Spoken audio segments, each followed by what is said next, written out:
தற்போது கிடைத்துள்ள அண்மை செய்தி. சென்னையில் போதைப் பொருள் டீலர்கள் கைதான நிலையில் விசாரணையில் திடுக்கிடும் தகவல்கள் பல வெளியாகியுள்ளன.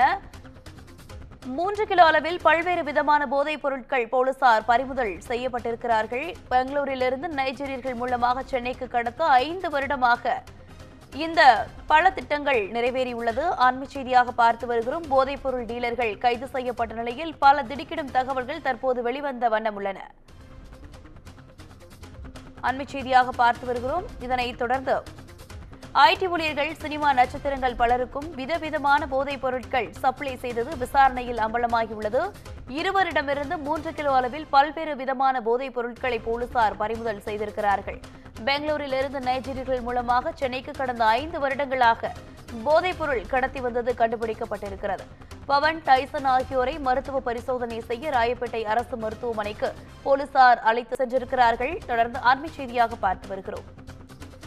சென்னையில் போதைப் பொருள் டீலர்கள் கைதான நிலையில் விசாரணையில் திடுக்கிடும் பல தகவல்கள் வெளியாகிய வண்ணம் உள்ளன. ஐடி ஊழியர்கள், சினிமா நட்சத்திரங்கள் பலருக்கும் விதவிதமான போதைப் பொருட்கள் சப்ளை செய்தது விசாரணையில் தெரிய வந்துள்ளது. கூடுதல் விவரங்களோடு இணைகிறார் செய்தியாளர் சுப்பிரமணி. வணக்கம் சுப்பிரமணியன், விவரங்கள் என்ன? சென்னை அண்ணா சாலையில் போதைப் பொருள் சப்ளை செய்த வழக்கில் துணை நடிகை எஸ்தர் என்ற மீனா என்பவரை போலீசார் கைது செய்தார்கள். கைது செய்து சிறையில் அடைக்கப்பட்ட பிறகு அவருடைய கூட்டாளிகள் யார் என்பது கோணத்தில் போலீசார் விசாரணை நடத்தினார்கள். அந்த விசாரணையில் பவன் மற்றும் டைசன் ஆகிய இருவரை தற்போது கைது செய்திருக்கிறார்கள். 2 பேருமே போதைப் பொருள் தரகர்கள் என்பது தெரிய வந்திருக்கிறது.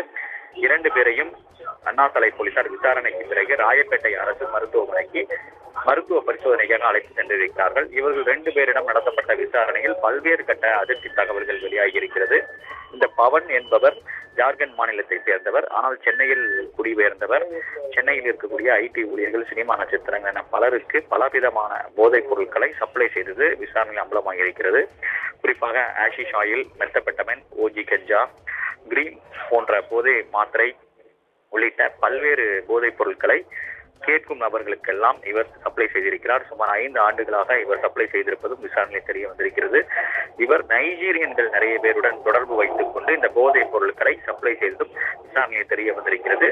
இவங்களுக்கு 2 பேரிடமிருந்து 3 கிலோவில் பல்வேறு விதமான போதைப் பொருட்கள் பறிமுதல் செய்யப்பட்டிருக்கிறது.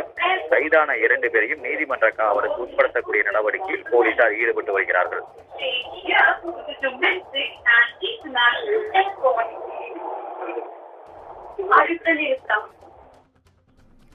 விவரங்களுக்கு நன்றி சுப்பிரமணியன்.